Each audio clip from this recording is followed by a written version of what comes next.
First show Kannada cinema ನೋಡಿ star ವಾರು ಯಾಕೆ ನಾವು ಒಂದೇ ಗೆಲ್ಲಿ. ಎಲ್ಲಾ hero fans Shivanna, Darshan sir, Appu sir, ನಮ್ಮ ಕಿಚ್ಚ ಸುದೀಪ್ ಸರ್, ಯಶ್ ಸರ್, ಈ ತರ ಎಲ್ಲಾ ಹೀರೋ ಫ್ಯಾನ್ಸ್ಗಳು ಎಂಜಾಯ್ ಮಾಡೋ ವಿಷಯ ಸಿನಿಮಾದಲ್ಲಿದೆ. ಸಿನಿಮಾದಲ್ಲಿ ಬದುಕು ಕಟ್ಕೊಂಡಿರುವಂತ ವಿಚಾರಗಳೇ ಇಲ್ಲಿ ಪಾತ್ರಗಳು. ಕ್ಯಾಪ್ಟನ್ ಕರ್ನಾಟಕ ಯಾಕೆ ಅಮೆರಿಕ ಅಂತ ಹೇಳ್ಬೋದಾಯ್ತಲ್ಲ ಸರ್? ಕನ್ನಡ ಫಿಲಮ್ ಅಲ್ವಾ, ಕರ್ನಾಟಕದಲ್ಲಿ ಮಾಡ್ತಾ ಇರೋದಲ್ವಾ. ತುಂಬಾ ದೊಡ್ಡ ಸಿನಿಮಾ. ಈ ಬಾಕ್ಲಲ್ಲಿ ಟಿಕೆಟ್ ಹರ್ಕೊಂಡು ಎಷ್ಟು ಜನ ಒಳಗಡೆ ಬರ್ತಾರಲ್ಲ, ಆ ಪ್ರತಿ ಲೆಗ್ಗಳು ಒಳಗಡೆ ಬರೋದು ಒಂಥರ ಲಕ್ಷ್ಮಿ ಒಳಗಡೆ ಬಂದಂಗೆನೆ ಅಂತ ನನ್ನೊಂದು. ಅದು ಕನ್ನಡ ಚಿತ್ರರಂಗದಲ್ಲಿ ಮಾತ್ರನೇ ಇರುವಂತ ಒಂದು ವಿಷಯ. ಪ್ರೊಡ್ಯೂಸರ್ ತುಂಬಾ ಮ್ಯಾಟರ್ ಆಗಿರುತ್ತೆ, ಆರ್ಟಿಸ್ಟ್ ಕಳೆದು ಹೋಗೋದು ತುಂಬಾ ದೊಡ್ಡ ಶಿವಣ್ಣ ಫ್ಯಾನ್ ಅವರು. ಹೀರೋಗಳನ್ನ ಆಕ್ಚುಲಿ ಅಂದ್ರೆ ನಾವು ಕೇಳಿದಾಗ ಅವರು ಏನಾದ್ರು ನಮ್ಮ ಸಾಥ್ ಕೊಡೋದು. ಸೋ ನಾವು ಹೀರೋಗಳನ್ನ ಕೇಳಿಲ್ಲ, ಬಟ್ ಅವರು ಸಿನಿಮಾ ನೋಡ್ದನೇನೆ ಫಸ್ಟ್ ದಿನಾನೇ ಡಿಸೈಡ್ ಮಾಡ್ತಿದ್ರಂತೆ ಸಿನಿಮಾ ಹಿಟ್ಟಾ ಫ್ಲಾಪಾ ಅಂತ. Doctor Rajkumar fans, Vishnu sir fans, Ambareesh ಅಣ್ಣನ್ ಫ್ಯಾನ್ಸು, ಶಂಕರ್ ನಾಗ್ ಅವ್ರ ಫ್ಯಾನ್ಸ್. ಫಸ್ಟ್ ಸಿನಿಮಾ ಇಂದ ನಾನು ಟ್ರೈ ಮಾಡ್ತಾ ಇರೋದು ನನ್ನೊಂದು ಸಿನಿಮಾಗೆ ಆ ತರ ಒಂದು ಓಪನಿಂಗ್ ವಿರೇಶಲ್ ಸಿಗಬೇಕು ಅಂತ. ಹಾಯ್, ಹಲೋ, ನಮಸ್ಕಾರ. ನೀವು ನೋಡ್ತಾ ಇದ್ದೀರಾ ಮಿಸ್ಟರ್ ಡಿ ಪಿಕ್ಚರ್ಗೆ ಸ್ವಾಗತ. ಇವತ್ತೊಂದು ಸ್ಪೆಷಲ್ ಎಪಿಸೋಡ್ಗೆ ಬಂದಿದ್ದೀವಿ. ಅಂದರೆ ಇಷ್ಟು ದಿನ ನಾವು ಥಿಯೇಟ್ರಲ್ಲಿ ಒಂದು ಪಬ್ಲಿಕ್ ರಿವ್ಯೂ ಇಲ್ಲ ಸಿನಿಮಾ ರಿಲೀಸ್ ಆದಮೇಲೆ ಥಿಯೇಟ್ರಿಗೆ ಹೋಗೋದು ಆ ಥರ ಒಂದು ಪದ್ಧತಿ ಇದ್ದಿತ್ತು. ಬಟ್ ಇವತ್ತು first day first show, cinema ಹೆಸರು ಫಸ್ಟ್ ಡೇ ಫಸ್ಟ್ ಶೋ ಆಗಿರೋದ್ರಿಂದ ಥಿಯೇಟ್ರಲ್ಲೇ ಒಂದು ಎಕ್ಸ್ಪೀರಿಯೆನ್ಸ್ ಮಾಡೋಣ, ಥಿಯೇಟ್ರಲ್ಲಿ ಒಂದು ಇಂಟರ್ವ್ಯೂ ಮಾಡೋಣ ಅಂತ ಬಂದಿದ್ದೀವಿ. ನಮ್ಮ ಜೊತೆ ಹೀರೋ ಮತ್ತು ಡೈರೆಕ್ಟ್ರು ಗಿರೀಶು, ಹಾಗೆ ರೇಷ್ಮಾ ಅಂತ ಹೀರೋಯಿನ್ ಇದ್ದಾರೆ. ಸೊ ಮಾತಾಡ್ಸೋಣ. ಈ ಸಿನಿಮಾದ ಒಂದಷ್ಟು ವಿಶೇಷತೆ ಇದೆ. ಅಂದರೆ ಟ್ರೈಲರ್ ನೋಡಿದಾಗ ಕೂಡ ಒಂದಷ್ಟು ಈಗಿನ ಟ್ರೆಂಡ್ ಏನು ನಡೀತಾ ಇದೆ ಆ ಥರ ಒಂದು ಕಾನ್ಸೆಪ್ಟ್ ಕೂಡ ತಂದಿದ್ದಾರೆ. ಸೊ ಟೀಮ್ ಅವ್ರಿಗೆ ಕೇಳೋಣ, ಬನ್ನಿ. ಹಾಯ್ ಸರ್, ಹೇಗಿದ್ದೀರಾ? Hi Reshma ma'am. ಸರ್, ಈ ಫಸ್ಟ್ ಡೇ ಫಸ್ಟ್ ಶೋ ನಾವು ಪ್ರತಿದಿನ ಅಂದರೆ ನಾವು ಮೀಡಿಯಾದಲ್ಲಿ after release first day first show ಹೋಗಿ ಕವರೇಜ್ ಮಾಡೋದು, ಆವಾಗ ಮಾತ್ರ ಈ ಥಿಯೇಟ್ರಿಗೆ ಕಾಲಿಡ್ತೀವಿ. ವೀರೇಶ್ ಥಿಯೇಟ್ರ್ ಇದೆ ಆ್ಯಕ್ಚುಲಿ, ಇಲ್ಲಿ ಕಾಲಿಡ್ತೀವಿ. ಬಟ್ ನೀವು ಇಂಟರ್ವ್ಯೂಗೆ ಕರೆದಿದ್ದೀರಾ, ಸಿನಿಮಾ ಟೈಟಲ್ ಕೂಡ ಫಸ್ಟ್ ಡೇ ಫಸ್ಟ್ ಶೋ ಅಂತ ಇಟ್ಟಿದ್ದೀರಾ. ಬಟ್ ಏನು ಸ್ಪೆಷಲ್ ಸರ್ ಇಲ್ಲಿ? ಸರ್ ನಮಸ್ತೆ. ಫಸ್ಟ್ ಆಫ್ ಆಲ್ ಈ ಸಿನಿಮಾ ಬಂದು ಒಂದು ಸಿನಿಮಾ ಇಂಡಸ್ಟ್ರಿ ಬಗ್ಗೆ ಇರುವಂಥ ಸಿನಿಮಾ ಎಮೋಷನ್ಸ್ಗಳ ಬಗ್ಗೆ ಇರುವಂಥ ಸಿನಿಮಾದಲ್ಲಿ ಬದುಕು ಕಟ್ಕೊಂಡಿರುವಂಥ ವಿಚಾರಗಳೇ ಇಲ್ಲಿ ಪಾತ್ರಗಳು. ಸೊ ಹಂಗಾಗಿ ಆಬ್ವಿಯಸ್ಲಿ ಈಗ ನಾವು ಮಾಡಿರೋ ಸಿನಿಮಾ ಈ ಪರ್ಟಿಕ್ಯುಲರ್ ಆಗಿ ಫಸ್ಟ್ ಡೇ ಫಸ್ಟ್ ಶೋ ಅನ್ನೋ ಸಿನಿಮಾ ಮಾಡಿರೋದೇ ಥಿಯೇಟ್ರ್ಗಳಲ್ಲಿ ಸಿನಿಮಾ ಚೆನ್ನಾಗಿ ಆಗಬೇಕು ಅನ್ನೋ ಥರ ಕಾನ್ಸೆಪ್ಟಲ್ಲಿ. ಆ್ಯಂಡ್ ನಾನು ಇಲ್ಲೇ ಮಾಗಡಿ ದಾಸರಳ್ಳಿ ಅನ್ನೋ ಏರಿಯಾ. ಸೊ ನನಗೆ ಈ ಥಿಯೇಟ್ರ್ ಜೊತೆ ತುಂಬ ಎಮೋಷನ್ಸ್ ಇದೆ. ನಾನು ಚಿಕ್ಕ ವಯಸ್ಸಲ್ಲಿ ಇಲ್ಲೇ ಮಂಜುನಾಥ ಸ್ಕೂಲ್ ಅಂತ ಇದ್ದಿದ್ದು. ಸೊ ಅಲ್ಲಿ ಹೋಗುವಾಗ ನಾನು ಇಲ್ಲಿ ಯಾವ ಕಟ್ಔಟ್ ಹಾಕಿದ್ದಾರೆ, ಯಾವ ಶೋ ನಡೀತಾ ಇದೆ ನೋಡದೆ ಪಾಸ್ ಆಗ್ತಾ ಇರಲಿಲ್ಲ. ಸೊ ಆ ಥರದ್ರಲ್ಲಿ ನಂಗೆ ಸಿಕ್ಕಾಪಟ್ಟೆ ಎಮೋಷನು ವೀರೇಶ್ ಥಿಯೇಟ್ರ್ ಅಂದರೆ. ಸೊ ಹಂಗಾಗಿ ಫಸ್ಟ್ ಇಂಟರ್ವ್ಯೂ ಇಲ್ಲಿಂದ ಶುರು ಆದರೆ ಚೆನ್ನಾಗಿರುತ್ತೆ ಅಂತ ಅನಿಸ್ತು. ಸೊ ಹಂಗಾಗಿ ಆ ಪಾತ್ರಗಳು, ಆಮೇಲೆ ಎಕ್ಸಾಂಪಲ್ ಸಿನಿಮಾ ತೆಗಿಯೋರಲ್ಲ, ಅದನ್ನು ಪ್ರೊಜೆಕ್ಟ್ ಮಾಡ್ತಾ ಇದ್ದೀವಿ ಅಂತ ಥಿಯೇಟ್ರಿಗೆ ಅಂತ ಬಂದಾಗ ಥಿಯೇಟ್ರಲ್ಲೂ ಹಲವಾರು ಜನ ಇರ್ತಾರೆ, ಅವರೆಲ್ಲರೂ ಕೂಡ ಆ ಸಿನಿಮಾಗೆ ಇನ್ವಾಲ್ವ್ಡೇನೆ. ಸೊ ಆ ಥರ ಇರೋ ಒಂದಷ್ಟು ಜನರನ್ನ ಮಾತಾಡಿಸ್ಕೊಂಡು ಇಂಟರ್ವ್ಯೂ ಮಾಡೋಣ ಅಂತ ಇಲ್ಲಿಗೆ ಬರೋಕ್ಕೆ. ಮ್ಯಾಮ್, ಸಿನಿಮಾದಲ್ಲಿ ಸಿನಿಮಾ ಹೀರೋಯಿನ್ ಅನ್ಸುತ್ತೆ ನೀವು. ಅಂದರೆ ನೀವು ಸಿನಿಮಾದಲ್ಲಿ ಇರಲ್ಲ, ಸಿನಿಮಾದಲ್ಲಿ ಇನ್ನೊಂದು ಸಿನಿಮಾ ಇದ್ದಾಗ ಹೀರೋಯಿನ್ ಆಗಿದ್ದೀರಾ. ಅದು ಆ ಟೈಟಲ್ ಸಖತ್ತಾಗಿತ್ತು ಸರ್. ಹೇಳ್ಬೋದಾ ಟೈಟಲ್? ಕ್ಯಾಪ್ಟನ್ ಕರ್ನಾಟಕ ಯಾಕೆ ಅಮೆರಿಕ ಅಂತ ಹೇಳ್ಬೋದಾಯ್ತಲ್ಲ ಸರ್? ಕನ್ನಡ ಫಿಲಮ್ ಅಲ್ವಾ, ಕರ್ನಾಟಕದಲ್ಲಿ ಮಾಡ್ತಾ ಇರೋದಲ್ವಾ. ಸೊ ಅದರಲ್ಲಿ ಹೀರೋಯಿನ್ ಆಗಿದ್ದು, ಅದರ ಎಕ್ಸ್ಪೀರಿಯನ್ಸ್ ಹೇಳಿ, ಹೇಗೆ ಆ ಪಾತ್ರ ಹೇಗಿರುತ್ತೆ ನಿಮ್ಮದು? ಏನೋ ರೌಡಿಸಮ್ ಏನಾದರೂ ಮಾಡ್ತೀರಾ ಕರ್ನಾಟಕದಲ್ಲಿ? ಇಲ್ಲ ಸರ್, ನನ್ನ ಕ್ಯಾರೆಕ್ಟರ್ ಬಂದು ಅದೇ ಒರಿಜಿನಲ್ ಕಮರ್ಷಿಯಲ್ ಸಿನಿಮಾದಲ್ಲಿ ಹೀರೋಯಿನ್ಸ್ ಹೆಂಗಿರುತ್ತೆ ಅಂದರೆ ಎಲ್ಲ ಇವೆಂಟಲ್ಲೂ ಹೇಗಿರ್ತಾರೆ, ಹೇಗಿರಬೇಕು, ಅದನ್ನು ಡೈರೆಕ್ಟ್ರು ಏನು ಬರ್ಕೊಟ್ಟಿದ್ದಾರೆ, ಅವ್ರ ತಲೆಯಲ್ಲಿ ಹೀರೋಯಿನ್ ಹೆಂಗಿದ್ರು ಅದನ್ನ ನಂಗೆ ಹೇಳಿದ್ರು, ನಾನು ಅದನ್ನು ಆ್ಯಕ್ಟ್ ಮಾಡಿದ್ದೀನಿ ಅಷ್ಟೇ. ಇದೇ ಏರಿಯಾ ಅಲ್ಲ, ಅವ್ರ ತಲೆ ತುಂಬ ನಾನಾ ಥರ ಕ್ರಿಯೇಟಿವಿಟಿ ಇರುತ್ತೆ, ಯಾವ ಹೀರೋಯಿನ್ ಹೆಂಗೆ ಇರಬೇಕು ಅಂತ. ಸಿನಿಮಾನ ಅವರು ಆಲ್ರೆಡಿ 4 ಸಿನಿಮಾ ತೆಗ್ದಿದ್ದಾರೆ, ಇದು 4ನೇದಲ್ಲ ಸರ್ ನಿಮಗೆ? ಸರ್ ಹೌದು. ಸೊ 4 ಸಿನಿಮಾ ಎಕ್ಸ್ಪೀರಿಯನ್ಸ್ ಇದಕ್ಕೆ ಹಾಕಿದ್ದಾರೆ ಅನ್ಸುತ್ತೆ ಸರ್. ಅಂದರೆ ಈ ಫಿಲಮಲ್ಲಿ ಹೆಂಗೆ ಅಂದರೆ ರಿಯಲ್ PRO ಇದ್ದಾರೆ, ಮೀಡಿಯಾದಲ್ಲಿ ಕಾಣಿಸೋವಂಥ ನಮ್ಮ ನವೀನ್ ಆಗ್ಬೋದು. ಸೊ ಈ ಥರ ಸುಮಾರು ಜನ ರಿಯಲ್ ಕ್ಯಾರೆಕ್ಟರ್ಗಳಿದ್ದಾರೆ. ಈವನ್ ಆ ಪಾತ್ರ ಹೀರೋಯಿನ್ ಥರ ಇರೋ ಪಾತ್ರ ಅಂದ್ರೂ ನಾವು ಅದನ್ನ ಹೇಳಿರೋದು ಅಷ್ಟೇನೆ. ಇವ್ರುಗಳು ಈಗ ಬೇಸಿಕ್ ಆಗಿ ಒಂದು 4-5 ವರ್ಷದಿಂದ ಯಾವ ಥರ ಇರುತ್ತೆ, ಒಂದು ಪ್ರೀ ರಿಲೀಸ್ ಇವೆಂಟಲ್ಲಿ ಹೀರೋಗಳು ಎಲ್ಲ ಹೆಂಗಿರ್ತಾರೆ, ಸೊ ಆ ಥರ ವಿಷಯಗಳನ್ನೆಲ್ಲ ಅರ್ಥ ಮಾಡ್ಕೊಂಡು ಮಾಡಿರೋದು ಸರ್. ನಾನು ಏನಕ್ಕೆ ಹೇಳ್ತಾ ಇದ್ದೀನಿ ಅಂದರೆ ಎಲ್ಲರೂ ನಾನೇ ಮಾಡ್ತಿದ್ದೀನಿ ಅಂತ ಬರಬಾರ್ದು. ಸುಮಾರು ವಿಷಯಗಳನ್ನ ಹೇಳಿದ್ದೀವಿ, ಅವ್ರ ತಲೆಗೆ ಹಾಕೊಂಡು ಮಾಡಿದ್ದಾರೆ. ಮ್ಯಾಮ್, ಇನ್ನೊಂದಷ್ಟು ಅಂದರೆ ಸಿನಿಮಾದಲ್ಲೇ ಸಿನಿಮಾ ಹೀರೋಯಿನರಿಂದ ಸರ್ ಹೇಳಿದ್ದು ರಿಯಾಲಿಟಿ ಅನ್ನೋದೊಂದು. ಸೊ ಈ ಡ್ರೆಸ್ಸಸ್ ಆ ಥರದ್ದೇನಾದ್ರು ರಿಯಾಲಿಟಿಲಿ ಸಿನಿಮಾದಲ್ಲಿ ವರ್ಕ್ ಆಗಿದೆಯಾ ಮ್ಯಾಮ್ ಫಸ್ಟ್ ಕೇಳೋಣ. ಅಂದರೆ ನಾನು ಚೆನ್ನಾಗಿ ಕಾಣಿಸ್ಬೇಕು, ಈಗ ಬಾಲಿವುಡ್ ಆ್ಯಕ್ಟರ್ಸ್ ಇಲ್ಲ ಕನ್ನಡ ಆ್ಯಕ್ಟರ್ಸೇ ತಗೊಳ್ಳಿ, ಒಂದಷ್ಟು ಡ್ರೆಸ್ ಮೇಂಟೆನೆನ್ಸ್ ಮಾಡ್ತಾರೆ ಹೀರೋಯಿನ್ಸ್. ಸೊ ಅದು ರಿಯಾಲಿಟಿಲೂ ಬಂದಿದೆಯಾ ಸಿನಿಮಾದಲ್ಲಿ ಅಂತ? ಹಾಂ ಸರ್, ಅಂದರೆ ನಾವು ಆದಷ್ಟು ವರ್ಕ್ ಮಾಡಿದ್ದೀವಿ. ಅಂದರೆ ಆದಷ್ಟು ಹೀರೋಯಿನ್ಸ್ ಪ್ರೀ ರಿಲೀಸ್ ಇವೆಂಟಿಗೆ ಹೋದಾಗ ಅಥವಾ ಮೀಡಿಯಾಗೆ ಹೋದಾಗ ಅಥವಾ ಫಸ್ಟ್ ಶೋಗೆ ಹೋದಾಗ ಯಾವ ಥರ ಡ್ರೆಸ್ ಮಾಡ್ಕೊಳ್ಳೋಕ್ಕೆ ಮಾಡ್ತಾರೆ ಆದಷ್ಟು ನಾವು ಹಾಗೆ ಆ್ಯಕ್ಚುಲಿ 100% ಅಲ್ಲ ಅಂದ್ರೂ ಅಟ್ಲೀಸ್ಟ್ 95-90% ಅಂತ ಟ್ರೈ ಮಾಡಿದ್ದೀವಿ. ಸೊ ಜಾಸ್ತಿ ಹೇಳೋಕ್ಕಾಗಲ್ಲ. ಕನ್ನಡ ಹೀರೋಯಿನ್ಗಳು ಥರ ಟ್ರೈ ಮಾಡ್ತಿದ್ದೀವಿ ಸರ್. ಬಾಲಿವುಡ್ ಥರ ಬಾಲಿವುಡ್ ಥರ ಇಲ್ಲ, ಕನ್ನಡ ಹೀರೋಯಿನ್ಗಳು ಆಬ್ವಿಯಸ್ಲಿ ಹೆಂಗಿರ್ತಾರೆ ಒಂದ್ ಕಡೆ ಆ ಥರ ಚೆನ್ನಾಗಿ.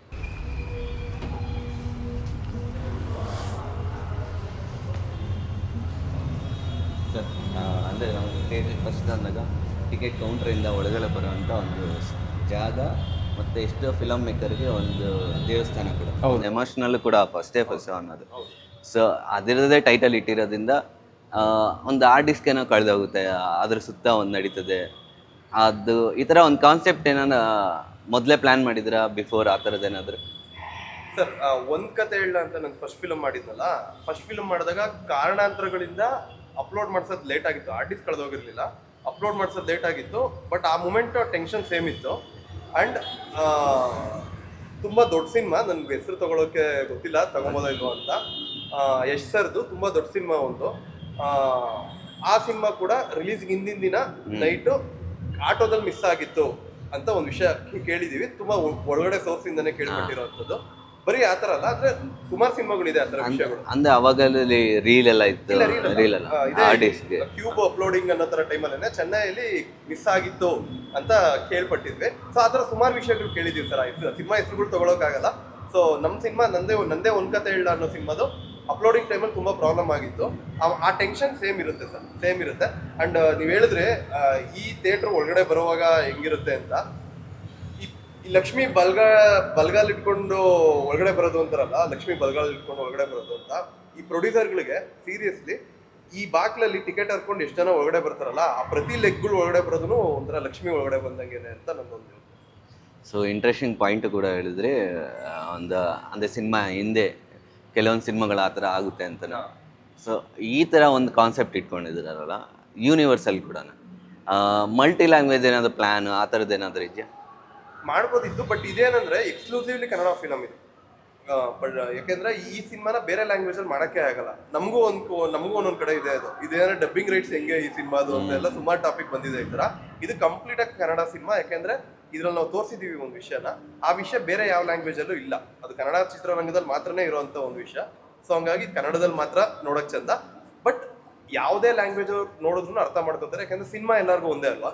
ಯಾವುದೇ ಲ್ಯಾಂಗ್ವೇಜ್ ಸಿನಿಮಾ ಆದ್ರೂ ಆ ಥಿಯೇಟರ್ಲೇ ರಿಲೀಸ್ ಆಗಬೇಕು, ಪ್ರೊಜೆಕ್ಟರ್ ಲೈಟಿಂದಾನೇ ಅದು ಪ್ಲೇ ಆಗಬೇಕು. ಸೊ ಹಂಗಾಗಿ ಆಬ್ವಿಯಸ್ಲಿ ಎಲ್ಲ ಲ್ಯಾಂಗ್ವೇಜ್ ಅವರು ನೋಡ್ಬೋದು, ಕನ್ನಡದಲ್ಲೇ ನೋಡ್ಬೋದು ಆರಾಮಾಗೆ ಅನ್ನೋದು ಒಂದು ಥಾಟು. ಡೈರೆಕ್ಟ್ರು ಕೂಡ ಈ ಥರ ಒಂದು ಕಾನ್ಸೆಪ್ಟ್ ಇದೆಯಲ್ಲ ಕನ್ನಡದಲ್ಲಿ ರೇರು ಕೂಡ. ಇಡೀ ನಾನು ನೋಡಿದಾಗ OTT ಆ ಥರದ್ದೆಲ್ಲ ನೋಡಿದಾಗೂ ರೇರು ಕಾನ್ಸೆಪ್ಟ್. ಈ ಥರ ನೀವೊಬ್ಬರು ಡೈರೆಕ್ಟ್ರ್ ಆಗಿ ಈ ಡೈರೆಕ್ಟ್ರು ಹೇಳ್ಕೊಟ್ಟಾಗ ಹೇಗೆ ಅನಿಸ್ತೈತೆ, ಆ ಸ್ಕ್ರಿಪ್ಟ್ ಬಗ್ಗೆ ಹೇಳಿ. ಅದು ಆ್ಯಕ್ಚುಲಿ ನಾನು ಗಿರೀಶ್ ಅವರು ಪ್ರಾಜೆಕ್ಟ್ಗಿಂತ ಮುಂಚೆಯಿಂದನೂ ಪರಿಚಯ. ಸೊ ಒಂದ್ಸತಿ ಅವ್ರು ಆವಾಗಲೇ ಕತೆ ಹೇಳಿದ್ರು.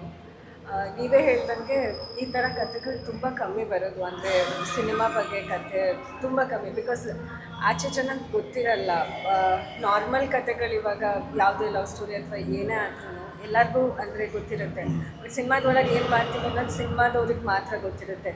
ಮೇ ಬಿ ಇದನ್ನು ನೋಡಿ ಚೆನ್ನಾಗಿ ಅನಿಸುತ್ತೆ, ಓ ಇಷ್ಟೆಲ್ಲ ಕಷ್ಟಪಡಬೇಕು ಸಿನಿಮಾದವರು ಅನ್ನೋದು, ಅದೊಂದು ಅರ್ಥ ಆಗುತ್ತೆ ಅಂತ ಅನ್ಕೊತೀನಿ. Because most of the times cinema ಏನು ಆರಾಮಾಗಿರ್ತಾರೆ ಅನ್ಕೊತಾರೆ.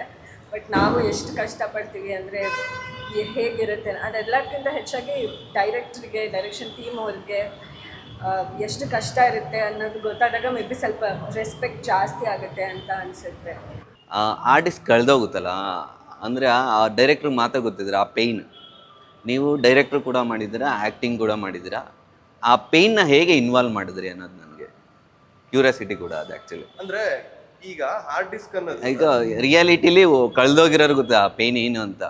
ಇಮಿಡಿಯೇಟ್ಲಿ ಫಸ್ಟು ಎಷ್ಟೋ ಇನ್ವೆಸ್ಟ್ಮೆಂಟ್ ಮಾಡಿದ್ದಾರೆ ಲಕ್ಷಾಂತರ ರೂಪಾಯಿ, ಆ ಟೈಮ್ಗೆ ರಿಲೀಸ್ ಆಗಿಲ್ಲ ಅಂದರೆ ಎಲ್ಲೋ ಒಂದು ಕಡೆ ಮಿಸ್ ಮ್ಯಾಚ್ ಆಗುತ್ತೆ, ಆಡಿಯನ್ಸ್ ಕೂಡ ಕನ್ವರ್ಟ್ ಆಗೋ ಚಾನ್ಸಸ್ ಜಾಸ್ತಿ ಇರುತ್ತೆ. ಈ ಥರ ಒಂದು ಎಮೋಷ್ನಲಿ ಕನೆಕ್ಟ್ ಇದ್ದಾಗ ಆರ್ಟಿಸ್ಟ್ ಕಳೆದಾಗ ನೀವು ಮಾಡೋ ಆ್ಯಕ್ಟಿಂಗ್ ನಂಗೆ ತುಂಬ ಕ್ಯೂರಿಯಾಸಿಟಿ ಅನಿಸ್ತು. ಹೇಗೆ ಅದು ಹ್ಯಾಂಡಲ್ ಮಾಡಿದ್ರೆ? ಸರ್ ಅಂದ್ರೆ ಈಗ ನೀವು ಕೇಳ್ದಂಗೆ ಅದು ಬರೀ ಡೈರೆಕ್ಟರ್ ಒಪ್ಪಂಗಲ್ಲ, ಪ್ರೊಡ್ಯೂಸರ್ಗೆ ತುಂಬಾ ಮ್ಯಾಟರ್ ಆಗಿರುತ್ತೆ ಆರ್ಟಿಸ್ಟ್ ಕಳೆದೋಗೋದು ಅನ್ನೋ ಮ್ಯಾಟರ್. ಸಿನಿಮಾದಲ್ಲಿ ಆಕ್ಟ್ ಮಾಡಿರೋ ಕಲಾವಿದರಿಂದ ಟೆಕ್ನಿಷಿಯನ್ಸ್ ಇಂದ ಹಿಡಿದು ಇವರೆಲ್ಲಾರನ್ನೂ ಸೇರಿಸಿ ಅಗೈನು ಆ ಫಿಲಮ್ ನೋಡ್ಬೇಕು ಅಂತ ಫಸ್ಟ್ ಬುಕ್ ಮಾಡಿರ್ತಾನಲ್ಲ, ಅವ್ನ ಎಮೋಷನ್ ಸಿಕ್ಕಾಪಟ್ಟೆ ಕಾಸ್ಟ್ಲಿ ಆಗುತ್ತೆ. ಯಾಕಂದ್ರೆ ನಾಗೇಂದ್ರ ಪ್ರಸಾದ್ ಸರ್ ಮೊನ್ನೆನೋ ನಮ್ಮ ಟ್ರೈಲರ್ ನೋಡಿ ಅವ್ರ ಹತ್ರ ಮಾತಾಡುವಾಗ ಒಂದು ಮಾತು ಹೇಳ್ತಾ ಇದ್ರು. ವಿಷ್ಣು ಸರ್ ಸಿನಿಮಾ ಅವ್ರಿಗೆ ಸೆಕೆಂಡ್ ಶೋಗೆ ನಾನು ಎಲ್ಲ ರೆಡಿ ಮಾಡ್ಕೊಡ್ತೀನಿ ಅಂದ್ರೂ ನಮ್ಗೆ ಹಂಗಾಗಲ್ಲ. ನಮ್ಮ ಹೀರೋ ಫಿಲ್ಮ್ಗಳನ್ನ ನಾವು ಫಸ್ಟ್ ಶೋನೇ ನೋಡ್ಬೇಕು ಅನ್ನೋ ಒಂದು ಎಮೋಷನ್ ಇದೆಯಲ್ಲ, ಅದು ತುಂಬಾ ಕಾಸ್ಟ್ಲಿ. ನಾವು ದುಡ್ಡು ಕೊಟ್ಟು ಪರ್ಚೇಸ್ ಮಾಡಕ್ ಆಗದೆ ಇರೋಂಥ ವಿಷಯ. ಸೊ ಆ ಎಮೋಷನ್ಸ್ಗಳು ತುಂಬಾ ಸ್ಟ್ರಾಂಗ್ ಆಗಿದೆ ಈ ಸಿನಿಮಾದಲ್ಲಿ. ಅಂಡ್ ಆ ಟೆಂಪೋ ಏನಿದೆಯಲ್ಲ, ಸಿನಿಮಾ ರಿಲೀಸ್ ಆಗುತ್ತಾ ಇಲ್ವಾ ಅಂತ, ಅದೇ ನಮ್ಮ ಸಿನಿಮಾದ ವಿಶೇಷತೆ. ಅಂದ್ರೆ ಇಡೀ ಸಿನಿಮಾನ ನಾವು ಬರೀ ಚಿತ್ರರಂಗದ ನೋವುಗಳು ಅನ್ನೋ ತರ ತೋರಿಸಿಲ್ಲ, ತುಂಬಾ ಒಂದು ಒಳ್ಳೆ ಎಂಟರ್ಟೈನ್ಮೆಂಟ್ ಲೈನ್ ಮೇಲೆ ತಗೊಂಡು ಹೋಗಿದ್ವಿ. ಇಬ್ಬರು ಅಸಿಸ್ಟೆಂಟ್ ಡೈರೆಕ್ಟರ್ ಹುಡುಗರುಗಳಿಂದ ಆಗುವಂಥದ್ದು, ನಾನು ಮತ್ತೆ ಅನಿರುದ್ಧ್ ಶಾಸ್ತ್ರಿ ಆಕ್ಟ್ ಮಾಡಿರೋಂಥದ್ದು. ಬಟ್ ಅಷ್ಟೆಲ್ಲ ಏನೇ ಸ್ಟ್ರಗ್ಲಿಂಗ್ ಎಲ್ಲ ಇದ್ರೂ ಒಳ್ಳೆ ಒಂದು ಕಾಮಿಡಿ ಎಂಟರ್ಟೈನ್ಮೆಂಟ್ ಲೈನ್ ತರ ಹೋಗ್ತಾ ಇರುತ್ತೆ ಇಡೀ ಫಿಲಮ್. ಸೊ ಆ ಎಂಡ್ ಟೈಮಲ್ಲಿ ನಾವು ಇಷ್ಟೇ ಎಂಟರ್ಟೈನ್ಮೆಂಟಲ್ಲಿ ತಗೊಂಡೋದ್ರು ಇಷ್ಟು ಸೀರಿಯಸ್ ಆಗಿರೋ ವಿಷಯ ಹೆಂಗೆ ಹೇಳ್ಬೋದು ಅನ್ನೋದಕ್ಕೆ ಅದೇ ಕಾರಣ. ಆ ಟೆಂಪೋ ಏನು ಬಿಲ್ಡ್ ಆಗಿರುತ್ತಲ್ಲ, ಇನ್ನು 12 ಅವರ್ ಇದೆ, ಇನ್ನು 8 ಅವರ್ ಇದೆ, ಇನ್ನು 3 ಅವರ್ ಇದೆ. ಸೊ ಆ ಒಂದು ಟೆಂಪೋ ಮೇಲೆ ಪಾತ್ರಗಳನ್ನ ಇನ್ವಾಲ್ವ್ ಮಾಡಿದ್ದೀವಿ. ಅಂದರೆ ಟೈಮಿಂಗ್ನ ಕ್ಯೂರಿಯಾಸಿಟಿ ಬಿಲ್ಡ್ ಮಾಡ್ತೀರಾ. 1 hour 2 hours ಅದು ಥಿಯೇಟ್ರಲ್ಲಿ ಕೂತ ಆಡಿಯನ್ಸ್ಗೆ ನನಗೆ ಅನ್ಸಂಗೆ very curiosity moment. Seat edge ಅಂತಾರೆ ಅದು ಆ್ಯಕ್ಚುಲಿ. ಇದು ಫಸ್ಟ್ ಶೋ ಸಿನಿಮಾ ಯಾರ್ಯಾರು ನೋಡಿರ್ತಾರೆ, ಯಾವ ಫಿಲಮ್ ಆದ್ರೂ ಪರವಾಗಿಲ್ಲ, ಪ್ರತಿಯೊಬ್ರು ನೋಡಿರ್ತಾರೆ, ಎಲ್ಲರೂ ನೋಡಿರ್ತಾರೆ ಒಂದು ಟೈಮಲ್ಲಿ. ಸೊ ಅವ್ರೆಲ್ಲರಿಗೂ ಕೂಡ ಕನೆಕ್ಟ್ ಆಗುತ್ತೆ ಈ ಫಿಲಮ್. ಆ ಫಸ್ಟ್ ಶೋ ಬೆಳಿಗ್ಗೆ ಎದ್ದು ಅಂದ್ರೆ ಯೂಶಲಿ ಇಂಟರ್ವ್ಯೂಗೆ ಹೋಗೋದು, ಆಮೇಲೆ ಯಾವ್ದಾದ್ರು ಒಂದು ಎಕ್ಸಾಂಪಲ್ ಮಕ್ಕಳು ಸ್ಕೂಲ್ಗೆ ಹೋಗೋದೇ 10 ನಿಮಿಷ ಲೇಟ್ ಆಗ್ಬೋದು, ಕಾಲೇಜ್ಗೆ ಹೋಗೋದು 10 ನಿಮಿಷ ಲೇಟ್ ಆಗ್ಬೋದು, ಅಲ್ಲಿ ಯಾವುದೋ ಇಂಪಾರ್ಟೆಂಟ್ ಜಾಬ್ ಇಂಟರ್ವ್ಯೂ ಅದಕ್ಕೆ 10 ನಿಮಿಷ ಲೇಟ್ ಆಗ್ಬೋದು. ಬಟ್ ನಾನು ನೋಡಿರಂಗೆ ಸಿನಿಮಾನ ಯೂಶಲಿ ಸ್ಟಾರ್ಟಿಂಗ್ ಕಾರ್ಡ್ ಇಂದಾನೇ ನೋಡ್ಬೇಕು ಅಂತ ಎಕ್ಸ್ಪೆಕ್ಟ್ ಮಾಡ್ತಾರೆ. ಅಕಸ್ಮಾತ್ ಟೈಟ್ಲ್ ಕಾರ್ಡ್ ಆದ್ಮೇಲೆ ನೋಡಿದ್ರು ಇಲ್ಲ ಫಸ್ಟ್ ಇಂದ ನೋಡ್ಬೇಕು. ಸೊ ಸಿನಿಮಾ ಅನ್ನೋದ್ರ ಬಗ್ಗೆ ಅಷ್ಟು ಒಂದು ಒಳ್ಳೆ ಪ್ರೀತಿ ಇದೆ ನಮ್ಮ ಜನಕ್ಕೆ. ಸೊ ಆ ಪ್ರೀತಿನ ಫಸ್ಟ್ ಶೋದಲ್ಲಿ ಚೆನ್ನಾಗಿ ತೋರಿಸಿ.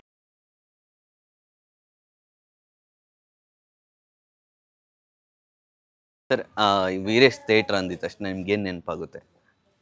ಜೋಗಿ ರಿಲೀಸು ಸರ್. ಜೋಗಿ ಫಿಲಮ್ ರಿಲೀಸು ನೆನಪಾಗುತ್ತೆ.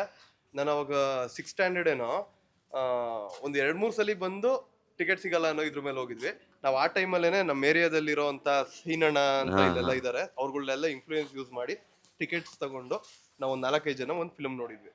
ಸೊ ಆ ವಿಷಯ ನೆನಪಾಗುತ್ತೆ ಸರ್ ವೀರೇಶ್. ಮ್ಯಾಮ್ ನಿಮಗೆ? ಆ್ಯಕ್ಚುಲಿ ನಾನು ಹುಟ್ಟಿ ಬೆಳೆದಿರೋದೆಲ್ಲ ಹಾಸನಲ್ಲಿ ಸರ್, ಸೊ ಅಲ್ಲಿ ಜಾಸ್ತಿ ಸಿನಿಮಾ ನೋಡಿರೋದು. ಬಟ್ ನಾನು ವೀರೇಶ್ ಥಿಯೇಟ್ರಲ್ಲಿ ಫಸ್ಟು ನೋಡಿದ ಸಿನಿಮಾ ಮೇ ಬಿ ಗೋಸ್ಟ್ ಅನ್ಸುತ್ತೆ. ಶಿವಣ್ಣಂದೇ ನೋಡಿದ್ದೀರಾ? ಶಿವಣ್ಣಂದೇ. ಓಕೆ. ಅವ್ರು ತುಂಬಾ ದೊಡ್ಡ ಶಿವಣ್ಣ ಫ್ಯಾನ್ ಅವರು.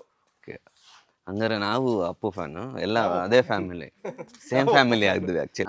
ನೀವು ಹಾಸನದಲ್ಲಿ ಯಾವ ಥಿಯೇಟ್ರು ಏನಾದರೂ ಹೇಳ್ಬೋದಾ? ಆ first show SPG theatre, Sahyadri theatre, ಯಾವ ಸಿನಿಮಾ ಎಲ್ಲಿ ಬರುತ್ತೆ ಅಂದರೆ ಹಾಸನಲ್ಲಿ ಇಷ್ಟು ಥಿಯೇಟರ್ಸ್ ಇಲ್ಲ ಅಲ್ಲ ಸರ್, ಇರೋದು ಒಂದು 5 ಥಿಯೇಟರು. ಸೊ ಒಂದೊಂದು ಸತಿ ಒಂದೊಂದು ಥಿಯೇಟ್ರಿಗೆ ಯಾವ್ದು ಸಿನಿಮಾ ಬರುತ್ತೆ ಸೊ ಅಲ್ಲಿಗೆ ಹೋಗೋದಷ್ಟೇ. ಅಲ್ಲಿ ಸರ್, ಈ ಸಿನಿಮಾ ಅಂದರೆ ನಿಮ್ಮ ಸಿನಿಮಾ ಕೂಡ ಇದೇ ಸ್ಕ್ರೀನ್ 4 ಗೋಡೆ ಮಧ್ಯೆ ನಡೆಯೋಂಥ ಒಂದು ಸಿನಿಮಾದಲ್ಲಿ ಸಿನಿಮಾ ಕಥೆ ಆಗಿರೋದ್ರಿಂದ ಎಷ್ಟು ಚಾಲೆಂಜಿಂಗ್ ಅನಿಸುತ್ತೆ ಈ ಬಿಗ್ ಸ್ಕ್ರೀನಲ್ಲಿ ನಿಮ್ಮ ಸಿನಿಮಾ? ಸರ್ ಹೇಗೆ ನನಗೆ ಅನಿಸ್ತಾಯಿತ್ತು? ತುಂಬಾ ಖುಷಿ ಅನ್ಸೋದು ಏನಂದ್ರೆ ಥಿಯೇಟರ್ಗಳು ಅನ್ನೋ ವಿಷಯಕ್ಕೆ. ನಾನು ಸಿನಿಮಾ ಮೇಕರ್ ಆಗಿ ನಾನು ಎಲ್ಲೂ ಕಲ್ತಿಲ್ಲ, ಲೈಕ್ ನಾನು ಎಲ್ಲೂ ಹೋಗಿ ಸಿನಿಮಾ ಮಾಡೋದು ಕಲೀಲಿಲ್ಲ. ನನ್ಗೆ ತುಂಬ ಇಷ್ಟ ಆಯಿತು ಫಿಲಮ್ ಅಂದರೆ ಒಂದು 4-5 ಸಲ ನೋಡ್ಬಿಡ್ತಾ ಇದ್ದೆ. ನಂದು ಅದೇ ಲರ್ನಿಂಗು ನನ್ನ ಲೈಫಲ್ಲಿ ಆಗಿರೋದು. ಸೊ ನಾನು ಫಿಲ್ಮ್ ನೋಡೋಕೆ ಶುರು ಮಾಡಿದಾಗ ಈ ಥಿಯೇಟರ್ಗಳೆಲ್ಲ ಯಾವತ್ತೂ ಖಾಲಿನೇ ಇರ್ತಿರ್ಲಿಲ್ಲ. ಅಂದರೆ ಇದು ಆ್ಯಕ್ಚುಲಿ ಈ centre family centre actually theatre. ಅಂದರೆ ಸೀಟ್ಗಳು ನಾವು ಇವಾಗ ಎಕ್ಸಾಂಪಲ್ ನಾವು ಇತ್ತೀಚಿನ ದಿನಗಳಲ್ಲಿ ನೋಡ್ತೀವಲ್ಲ, ಒಂದು 4 ರೋ ಫಿಲ್ ಆಯಿತು, 2 ರೋ ಫಿಲ್ ಆಯಿತು ಅಂತಾರಲ್ಲ, ಆ ಥರ ವಿಷಯನೇ ಇರ್ತಿರ್ಲಿಲ್ಲ. ಫಸ್ಟ್ ಆಫ್ ಆಲ್ ಜನಗಳು ಕಿಕ್ಕಿರಿತಾ ಇದ್ರು. ಅಂಡ್ ನಾವು ಫಿಲ್ಮ್ ನೋಡ್ತಾ ಇರುವಾಗ ನಮ್ಗೆ ಗೊತ್ತಿಲ್ಲ ಅದು ಹೆಂಗ್ ಅನ್ಸುತ್ತೆ ಅಂತ. ಆ ಖುಷಿನೇ ಚಂದ, ಅದು ಕೂಗೋದು, ಕಿರ್ಚೋದು, ಆ ಥರ ಫೀಲ್ಗಳೇ ಚಂದ. ಫಸ್ಟ್ ಸಿನಿಮಾ ಇಂದನೂ ನಾನು ಟ್ರೈ ಮಾಡ್ತಾ ಇರೋದು ನಂದೊಂದು ಸಿನಿಮಾಗೆ ಆ ಥರ ಒಂದು ಓಪನಿಂಗು ವೀರೇಶಲ್ಲಿ ಸಿಗಬೇಕು ಅಂತ. ಈ ಸಿನಿಮಾ ಲಕ್ಕಿಲಿ ಫಸ್ಟ್ ಶೋ ಅನ್ನೋ ಟೈಟಲ್ಲು. ಆಮೇಲೆ ನಾನು ಕುಶಲ್ ಸರ್ಗೆ ತುಂಬ ಥ್ಯಾಂಕ್ಸ್ ಹೇಳೋದಕ್ಕೆ ಇಷ್ಟಪಡ್ತೀನಿ. ಇದೇ ವೀರೇಶ್ ಥಿಯೇಟ್ರಲ್ಲಿ ನಾವು ಒಂದು 3-4 ದಿನ ಶೂಟಿಂಗ್ ಕೂಡ ಮಾಡಿದ್ದೀವಿ. ಇದೇ ಸಿನಿಮಾಗೆ ಶೂಟಿಂಗ್ ಕೂಡ ಮಾಡಿದ್ದೀವಿ. ಇದು ಸಿನಿಮಾ ಥಿಯೇಟ್ರ್ ಕಾನ್ಸೆಪ್ಟ್ ಅಂತ ಬರೋದ್ರಿಂದ ಇದೇ ಥಿಯೇಟ್ರಲ್ಲಿ ಶೂಟಿಂಗ್ ಕೂಡ ಮಾಡಿದ್ದೀವಿ. ಆ್ಯಂಡ್ ಅದೇ ನನ್ನ primary, high school, college days up to ಇಲ್ಲಿವರೆಗೂ ಒಬ್ಬ ಡೈರೆಕ್ಟರ್ ಕಮ್ ಆ್ಯಕ್ಟರ್ ಆಗಿ ಬಂದು ನಿಂತಿದ್ದೀನಿ ಅಂದ್ರೂ ವೀರೇಶ್ ಅನ್ನೋದು ಗಿರೀಶ್ಗೆ ತುಂಬ ದೊಡ್ಡ ಲಕ್ಕಿಯೆಸ್ಟ್ ವರ್ಡು. ಸೊ ಆ ಥರ ವೆಯ್ಟ್ ಮಾಡ್ತಾ ಇದ್ದೀನಿ ಸರ್. ಪ್ರಾಸಪದನೂ ಇದೆ ನಿಮ್ದ್ರಲ್ಲಿ, ವೀರೇಶು ಗಿರೀಶ್. ಆ ಥರ ಸೊ ಅಲ್ಲೂ ಕನೆಕ್ಟ್ ಇದೆ. ನೀವು ಸಿನಿಮಾದಲ್ಲಿ ಸಿನಿಮಾ ಅಂತ ಹೇಳಿದ್ರಲ್ಲ, ಅಲ್ಲಿದೇನು ಸ್ಟೋರಿ ಬರುತ್ತೆ ಸರ್? ಅಂದರೆ ನಾನು ಯಾವುದು ಈ ಕ್ಯಾಪ್ಟನ್ ಅಮೆರಿಕಾ ಆ ಥರದ್ದೆಲ್ಲ ನೋಡಿದೆ, ಅಂದರೆ ರೋಬೋಟು ಆ ಥರದ್ದೆಲ್ಲ.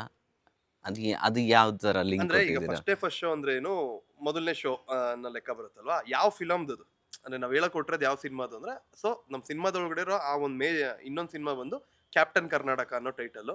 ಅದು ಬಂದು ಒಂದು ಫ್ಯೂಚರ್ ಆಫ್ ಕನ್ನಡ ಇಂಡಸ್ಟ್ರಿ. ಅಂದರೆ ಇವತ್ತಿಗೆ ಆಲ್ರೆಡಿ ಅಟೆಂಪ್ಟ್ ಆಗ್ತಾ ಇದೆ. ಬಗೀರಾ ಎಲ್ಲ ಒಬ್ಬ ಸೂಪರ್ ಹೀರೋ ಕಾನ್ಸೆಪ್ಟ್ ಮೇಲೆನೆ ಬರ್ತಿರೋ ಥರ ಕತೆಗಳು. ಸೊ ಇನ್ ಫ್ಯೂಚರಲ್ಲಿ ಆಬ್ವಿಯಸ್ಲಿ ನಮ್ಮಲ್ಲೂ ಒಂದು ದೇಸಿ ಸೂಪರ್ ಹೀರೋಗಳು ಉಟ್ಕೊಂತಾರೆ. ಸೊ ಆ ಥರದ್ರಲ್ಲಿ ಒಬ್ಬ ಕನ್ನಡ ಸೂಪರ್ ಹೀರೋ ಹುಟ್ಟಿದ್ರೆ ನಾಳೆ ದಿನ ಯಾವುದೋ ಒಂದು ಕಾಸ್ಗೋಸ್ಕರ ಅವನ ಹೆಸರು ಕ್ಯಾಪ್ಟನ್ ಕರ್ನಾಟಕ ಅಂತ ಇರ್ಬೋದಲ್ವಾ ಅಂತ ಒಂದು ಯೋಚನೆ. ಸೊ ಹಂಗಾಗಿ ಕ್ಯಾಪ್ಟನ್ ಕರ್ನಾಟಕ ಅಂತ ಅದ್ರ ಹೆಸರು. ಸಿನಿಮಾದಲ್ಲಿ ಸಿನಿಮಾ ಆಗಿರೋದ್ರಿಂದ ಕ್ಯಾಪ್ಟನ್ ಕರ್ನಾಟಕದಲ್ಲಿ ನೀವು ರೋಬೋನ ಏನು? ಇಲ್ಲ sir, heroine, commercial heroine sir. ಅಂದರೆ ಈ ಕಾನ್ಸೆಪ್ಟ್ ಇದೆಯಲ್ಲ, ನೀವು 2 ಲೇಯರ್ ಮೇಲೆ ಆಟ ಆಡ್ತಾ ಇದ್ದೀರಾ ಅನ್ಸುತ್ತೆ. ಒಂದು ಆರ್ಟಿಸ್ಟ್ ಕಳೆದೋಗೋದು, ಇನ್ನೊಂದು ಆಲ್ರೆಡಿ ಶೂಟ್ ಆಗಿರೋದ್ರಿಂದ ಆ ರೋಬೋಟು, ಆ VFX ಎಲ್ಲ ವರ್ಕ್ ಹೇಗೆ ನಡೀತು? ಸೊ ಒಂದು ತುಂಬ ದೊಡ್ಡ ಸಿನಿಮಾ ಹೆಂಗೆ ನಡೆಯುತ್ತೆ ಅನ್ನೋ ಥರ ಒಂದು ಚಿಕ್ಕ ಐಡಿಯಾ ಇತ್ತು. ಸೊ ಅಷ್ಟು ದೊಡ್ಡ ಸಿನಿಮಾ ಥರ ನಮ್ದು ಇನ್ಕ್ಲೂಡ್ ಮಾಡೋಕ್ಕೆ ಕಷ್ಟ, ನಮ್ಮದು ಇರೋ ಸ್ಕೇಲ್ ಅಥವಾ ಬಜೆಟ್ ಅಂತ ಹೇಳ್ಬೋದು. ಸೊ ಹಂಗಾಗಿ ಆ ಕ್ಯಾಪ್ಟನ್ ಕರ್ನಾಟಕ ಸಿನಿಮಾದು ತುಂಬ ಚೆನ್ನಾಗಿ ಒಂದು ಸೀನ್ ತೋರಿಸಿದ್ದೀವಿ. ಒಂದೇ ಒಂದು ಸೀನು ಪರ್ಟಿಕ್ಯುಲರಾಗಿ ಅದು ಏನು ಎಫೆಕ್ಟ್ ಹಾಕಬೇಕು ಹಾಕ್ಬಿಟ್ಟು ನೋಡೋಣ ಅಂತ ಒಂದು VFX ಅಲ್ಲಿ ಅಲ್ಲಿಂದ ಆಮೇಲೆ ನನ್ನ ಫ್ರೆಂಡ್ಸ್ಗಳು ತುಂಬ ಜನ VFX ಆರ್ಟಿಸ್ಟ್ಗಳಿದ್ದಾರೆ. ಸೊ ಅವ್ರ ಹತ್ರ ಎಲ್ಲ ಮಾತಾಡಿಕೊಂಡು ಏನಾದರೂ ಒಂದು ಅಚೀವ್ ಮಾಡ್ಬೋದಲ್ಲ. ಅಂದರೆ ಒಬ್ಬ ಕತೆ ನರೇಟ್ರಿಗೆ ಈಸಿ, ನಮ್ದೇನೋ ಒಂದು ತಲೆಯಲ್ಲಿ ಇಟ್ಕೊಂಡು ಓಕೆ ಇದನ್ನ ಇಟ್ಕೊಂಡು ಮಾಡೋಣ, ಒಂದು ಸೀನ್ ಬರೆಯೋಣ ಸಾಕು, ಇಡೀ ಸಿನಿಮಾ ತೆಗೆಯೋದು ಬೇಡ, ಕ್ಯಾಪ್ಟನ್ ಕರ್ನಾಟಕನ ಒಂದೊಳ್ಳೆ ಸೀನ್ ತೋರಿಸೋಣ, ಆ ಒಂದು ಸೀನ್ನ ಇಡೀ ಜನ ಕನೆಕ್ಟ್ ಮಾಡ್ಕೊಬೇಕು ಸಿನಿಮಾದಲ್ಲಿ ಕೊನೆವರೆಗೂ ಅಂದ್ಬಿಟ್ಟು ತುಂಬ ಚೆನ್ನಾಗಿ ಒಂದು ಸೀನ್ ಮಾಡಿದ್ದೀವಿ ಸರ್. ಅದನ್ನು ಚೆನ್ನಾಗಿ ವರ್ಕ್ ಆಗಿದೆ ಅದು ಇಲ್ಲಿವರೆಗೂ. ಅದು ಭಾಷಾಭಿಮಾನದ ಸಿನಿಮಾ ಅಗೇನ್. ಅದು ಕ್ಯಾಪ್ಟನ್ ಕರ್ನಾಟಕ ಅನ್ನೋದು ಇಟ್ಸ್ ಪ್ಯೂರ್ಲಿ ಭಾಷಾಭಿಮಾನದ ಸಿನಿಮಾ. ಅಂದರೆ ಕರ್ನಾಟಕ ಮೇಲೆ ಅಂದರೆ ಅವನೇ ಕ್ಯಾಪ್ಟನ್ ಕರ್ನಾಟಕ. ಕನ್ನಡಕ್ಕೆ ಏನೋ ಒಂದು ತೊಂದರೆ ಆಯಿತು ಅಂದಾಗ ಆಬ್ವಿಯಸ್ ಅಲ್ಲೊಬ್ಬ ಸೂಪರ್ ಹೀರೋ ಉಟ್ಕೋತಾನೆ, ಅವನೇ ಕ್ಯಾಪ್ಟನ್ ಕರ್ನಾಟಕ. ಅದೇನು ಕಾರಣ ಅಂತ ಸಿನಿಮಾದಲ್ಲೇ ನೋಡಬೇಕು ಸರ್. ಸಿನಿಮಾದಲ್ಲಿ ಇಲ್ಲ, ನಮ್ಮ ಸಿನಿಮಾ ಶುರು ಆಗ್ತಿದ್ದಂಗೆ ಕ್ಯಾಪ್ಟನ್ ಕರ್ನಾಟಕ ಸಿನಾಪ್ಸಿಸ್ ಹೇಳ್ಬಿಡ್ತೀವಿ. ಸಿನಾಪ್ಸಿಸ್ ಹೇಳಿ ಆಮೇಲೆ ಸಿನಿಮಾ ಸ್ಟಾರ್ಟ್ ಆಗುತ್ತೆ. ಇನ್ನೊಂದು ಅಂದರೆ ಫಸ್ಟ್ ಶೋ ಅಂದಿದ ತಕ್ಷಣ ನನಗೊಂದು ಈಗ ನೆನಪಾಗ್ತಾರೆ, ಅದು ಆ ಫಸ್ಟ್ ಡೇ ಅದೇ ಶೋನೇ ಕೆಲವೊಂದು ಸಿನಿಮಾಗಳು ಕ್ಯಾನ್ಸಲ್ ಆಗುತ್ತೆ. ನನಗೆ ಗೊತ್ತಿರೋಂಗೆ ಕೋಟಿಗೊಬ್ಬ 2 ಅನ್ಸುತ್ತೆ, ಇಲ್ಲಿ 3 ಅದು ಫಸ್ಟ್ ಶೋನೇ ಇದೇ ಥಿಯೇಟ್ರಲ್ಲಿ ಅನ್ಸುತ್ತೆ ಅದು ಆಗಿದ್ದು ಇನ್ಸಿಡೆಂಟ್. ಕ್ಯೂಬ್ದು ಆ ಥರದ್ದು.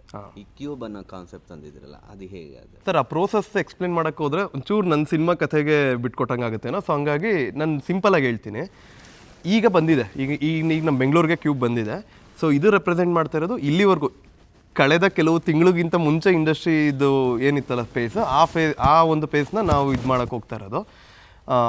Simple sir. ಅಂದರೆ ಈಗ ಒಂಥರ ಮಕ್ಳಿಗೆ ಹೇಳ್ಬೋದು ಅನ್ನೋ ಥರದ್ದು ನಾವು ಆ ಥರ ಭಾಷೆಯಲ್ಲಿ ಹೇಳ್ಬೋದು. ಅಂದರೆ ಮುಂಚೆ ಎಲ್ಲ ಎಕ್ಸಾಮ್ ನಮಗೆ ಗೊತ್ತಿರೋ ಪ್ರಕಾರ ಏನು, ಆಯಾ ಥಿಯೇಟ್ರಿಗೆ ರೀಲ್ ತೊಗೊಂಡೋಗೋರು, ಫಸ್ಟ್ ಹಾಫ್ ಮುಗಿದ್ಮೇಲೆ ಸೆಕೆಂಡ್ ಹಾಫ್ ರೀಲ್ ಅಪ್ಲೋಡ್ ಮಾಡೋರು, ಈ ಥರ ಪ್ಲೇ ಆಗ್ತಿತ್ತಲ್ವ. ಇವತ್ತಿನ ಇದರಲ್ಲಿ ಏನಂದರೆ ಒಂದು ಕ್ಯೂಬ್ ಅಂತ ಒಂದು ಆರ್ಗನೈಸೇಷನ್ ಇದೆ.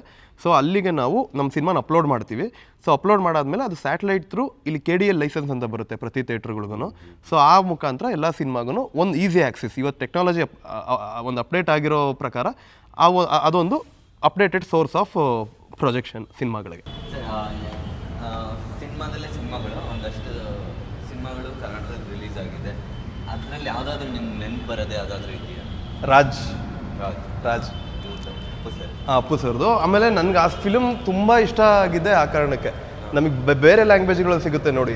ನೇನಿಂತೆ ಪುರಿ ಜಗನ್ನಾಥ್ ಸರ್ ಡೈರೆಕ್ಷನ್ ಮಾಡಿದ್ದು, ರವಿ ತೇಜ ಅವ್ರು ಆ್ಯಕ್ಟ್ ಮಾಡಿದ್ದು. ಆಮೇಲೆ ಶಮಿತಾಬ್ ಅಂತ ಒಂದು ಧನುಷ್ ಸರ್ದು ತಮಿಳ್ ಇದ್ರದ್ದು. ಸೊ ಆ ಥರ ಕನ್ನಡದಲ್ಲಿ ನಮ್ಮಲ್ಲಿ ಸಿನಿಮಾ ಅನ್ನೋ ಥರದ್ದು ಬಂದಿತ್ತು. ಹಾರರ್ ಕಾಶಿನಾಥ್ ಸರ್ದು ಸಿನಿಮಾಗಳಾಗ್ಬೋದು, ಆಮೇಲೆ ಒಂದು ಎಂಟರ್ಟೈನ್ಮೆಂಟ್ಗೆ ಅಂತ ಸಿಗೋವಂಥದ್ದು ಆಗ್ಬೋದು, ಆ ಥರದ್ದು ಬಂದಿತ್ತು. ಸೊ ಈ ಭಾವನೆಗಳು, ಎಮೋಷನ್ಗಳು ಇರುತ್ತಲ್ಲ, ಸಿನಿಮಾದಲ್ಲಿ ಕೆಲಸ ಮಾಡೋರದ್ದು ಒಂದು ಎಮೋಷನ್ ಇರುತ್ತಲ್ಲ, ಅದ್ರ ರಿಲೇಟೆಡ್ ಅಂದರೆ ರಾಜ್ ಬಂದಿತ್ತು ನಮ್ಮಲ್ಲಿ. ಬಟ್ ಅದು purely commercial mass film. So ಅದು ನನಗೆ ತುಂಬ ಇನ್ಸ್ಪೈರ್ ಆಗಿತ್ತು ಸರ್. ಈ ಥರ ನಾನು ಈಗ ಸಿನಿಮಾದಲ್ಲಿ ಸಿನಿಮಾ ಹೀರೋಯಿನ್ ಅಂತ ನೀವು ಎಷ್ಟು ಸಂಭಾವನೆ ಕೊಟ್ಟರು ಸಿನಿಮಾದಲ್ಲಿ ಸಿನಿಮಾ ಹೀರೋಯಿನ್ ಆಯ್ತಾ ಕ್ಯಾಪ್ಟನ್ ಅಂತ ಅಮೇರಿಕ. ಅದನ್ನೆಲ್ಲ ಹೇಳಿದ್ರೆ IT ರೈಡ್ ಆಗಿಬಿಡುತ್ತೆ. ಯಾಕೆ ಈ ಸಿನಿಮಾಗೆ ಏನಾದರೂ ಕೊಟ್ರಾ ಸರ್? ಅದು ಅವ್ರಿಗೆ ನಾನಲ್ಲ ಪ್ರೊಡ್ಯೂಸರ್ ಬೇರೆಯವರು ಇದ್ದಾರೆ. ಇಲ್ಲ ಕೊಟ್ಟರು ಸರ್. ಕೊಟ್ರಾ? ಹಾಂ, IT ರೈಡ್ ಆಗೋರು ಏನು ಕೊಟ್ರಾ? ಅದನ್ನ ನಾನೇ ಹೇಳೋದು ಹೆಂಗೆ. ಇದು ಯಾಕಪ್ಪ ಬೇಕು ಈ ಪೇಮೆಂಟ್ ಎಲ್ಲ ಬಿಟ್ಬಿಟ್ಟು IT ಕಂಪ್ನಿಗೆ ಹೋಗ್ಬಿಡೋಣ ಅನ್ನೋ ರೇಂಜ್ ಕೊಟ್ಟಿದ್ದೀವಿ ಸರ್. ಕೊಟ್ಟಿದ್ದಾರೆ. ಹಾಂ, IT ಕಂಪ್ನಿಲಿ ಕೊಡೋಷ್ಟು ಕಮ್ಮಿ ಕೊಟ್ಟವ್ರು ಅಂತ ಅರ್ಥ. ಒಂದು IT ಕಂಪ್ನಿಲಿ ಏನು ಕೊಡೋಕೆ ಸಾಧ್ಯ ಅಷ್ಟು ಕೊಟ್ಟಿದ್ದೀವಿ ಅಂತ. ತಿಂಗಳ ಸ್ಯಾಲ್ರಿ ಕೊಟ್ಟಿದ್ದೀರಾ? ಟ್ರೈಲರಲ್ಲಿ ಪ್ರಕಾಶ್ ರಾಜ್ ವಾಯ್ಸು. ಸೊ ಅವ್ರದ್ದು ನಿಮ್ಮ ಸಿನಿಮಾದಲ್ಲೂ ಬರುತ್ತಾ? ಇಲ್ಲ ಸರ್, ಅದು ಫಸ್ಟ್ ಡೇ ಫಸ್ಟ್ ಶೋ ಸಿನಿಮಾಗೆ ಕೊಟ್ಟಿರೋದು. ಇಲ್ಲಿ 2 ಸಿನಿಮಾ ನಡೀತಾ ಇರುತ್ತೆ, ಒಂದು ಫಸ್ಟ್ ಡೇ ಫಸ್ಟ್ ಶೋ, ಇನ್ನೊಂದು ಏಯ್ ಕರ್ನಾಟಕ. ಕ್ಯಾಪ್ಟನ್ ಕರ್ನಾಟಕ. ನನಗೂ ಅದೇ ಸಾರಿ, ಕ್ಯಾಪ್ಟನ್ ಕರ್ನಾಟಕ. ಕರ್ನಾಟಕ ಅಲ್ಲ, ನೀವು ಹಾಲಿವುಡ್ ರೇಂಜಲ್ಲಿ ಮಾಡಿದ್ದೀರಾ ಅಂತ ಹೊಗಳುತ್ತಾ ಇದ್ದೀನಿ. ಇದು ಪಕ್ಕ ಸ್ಟಾರ್ಟಿಂಗ್ ಹೇಳ್ಬಿಟ್ಟೆ, ಇದು ಸ್ಯಾಂಡಲ್ವುಡ್ ಸಿನಿಮಾ, ಪರ್ಟಿಕ್ಯುಲರ್ ಆಗಿ ಇದೊಂದು ಸ್ಯಾಂಡಲ್ವುಡ್ ಸಿನಿಮಾ. ಈ ಕ್ಯಾಪ್ಟನ್ ಕರ್ನಾಟಕದಲ್ಲಿ ಹೀರೋ ಯಾರು? ಗಣೇಶ್ ಅಂತ. ಇದೇ ನಮ್ಮ ಸಿನಿಮಾದು ಅಸೋಸಿಯೇಟ್ ಡೈರೆಕ್ಟರು. ನಂದು ಒಂದು ಕತೆ ಹೇಳ ಸಿನಿಮಾಯಿಂದನೂ ಅವ್ರು ಆ್ಯಕ್ಟ್ ಮಾಡಿದರು. ಆಮೇಲೆ ಅವರು ಕೂಡ ಚೈಲ್ಡ್ ಆರ್ಟಿಸ್ಟೇ.